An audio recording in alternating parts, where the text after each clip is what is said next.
Parents, if your teen is studying for the SAT during summer, you need to watch this video. For those of you guys who don't know me yet, my name is Jared Wynn. I'm the founder and director of Geometry Guru's SAT Prep, and I've helped hundreds of students increase their SAT scores so that they can go to their dream colleges and qualify for scholarships. In every single video that I post, I give you guys one actionable step to help your teen increase their SAT score. With that being said, let's get straight into it, guys. Here is a no BS step-by-step roadmap on how your teen can study over the summer, okay? Because every single one of my students goes through the exact same framework. Step number one, we need to diagnose and enhance. I'm going to have every single student start off with a full diagnostic to figure out which of the 64 SAT concepts are they spending too much time on and which of them are they missing consistently, okay? Because just like a doctor, I cannot figure out why your teen is sick until we do an entire analysis on them, okay? This way, it avoids them from spending too much time on things they already know how to do. So if we know which of the 64 concepts we need the most help with, we can just focus on those areas specifically and avoid wasting hours and hours of time trying to just study random stuff, okay? Most of you guys have students who are doing extracurriculars such as sports, drama, music, internships, or maybe just other summer programs. They don't have the luxury of spending 3 to 4 hours a day on SAT prep. Okay, so that's why it's so important to do step number one. Step number two is what we call here apply and practice. Once we understand which of these 64 SAT concepts you need the most help in, now we're going to give you real SAT problems that mimic the same types of problems that you struggled with on your diagnostic, okay? Whether or not you're working with me or you're working with by yourself, you need to follow these steps, all right? Because this is where you're actually going to be able to apply all the techniques, all the strategies so that you can save valuable time on the actual SAT. A lot of students, you can do the problems with no time limit, but the issue is you need to be able to do it in a timed environment, just like how it is on the SAT. So this is the step where you actually practice those things. You need to learn the concepts that you're missing right now, and you need to learn the strategies that's going to allow you to solve these problems in a timed environment. That's why it's so important. Okay, so that's also why you need to understand your weaknesses from step number one, because this step only works if you only know your weaknesses. You should not be spending more than 30 to 60 minutes a day on SAT prep. But the only way it works is if you know where you're the weakest. All right? Because if you're just doing random problems for that 60 minutes, then this strategy does not work.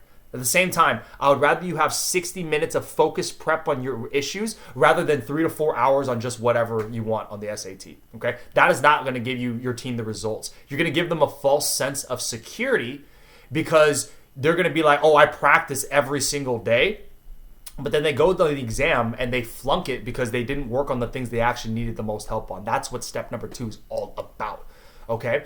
Now, step number three is the most important step. If you want to get a 1500 or even a 1450 and above, you need to simulate success. So once you understand the concepts you need the most help on, once you've been practicing the techniques, now we need to be working in a test-like environment, no matter what it is that you're doing on the for the exam.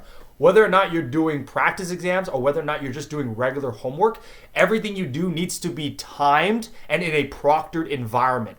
All right? That way, you're constantly working in a test-like environment, and then you are increasing your test confidence and you're decreasing your test anxiety because you're just doing these difficult problems in a timed environment just like how you would on the exam. A lot of you guys, if you guys have students who are student athletes, you guys need to remember, right? You practice the way you play the way you practice. Even in plays, drama, right? Even the understudy does dress rehearsal so that they're prepared for the actual game day or actual drama day, so that so that way you're confident on test day. All right, because a lot of students, they go into these exams and they've never done a full-length diagnostic exam, or they're working with diagnostics that are too easy. So with our students, and what your students should be doing as well, you should be working with practice exams that are slightly harder than the actual SAT. Why do we do this? Because we don't want to go up in difficulty for the SAT. We want to go down in difficulty for the SAT. Like, I hope you guys can see now why these things work together. All right. If you spent every day for the next 12 weeks working on just your weaknesses in a test-like environment, how much better do you feel like you would be on the SAT? Probably a lot better. All right. Now, if you want something more specific, I typically have my students do a full-length diagnostic every 3 to 4 weeks. Okay. And every single week that you're not doing a full-length diagnostic, you're typically doing a math only or an English only exam. Okay. This way, you consistently have data and you're consistently in a test-like environment every single week without burning out. You don't want to take a full exam every single week. You will burn out.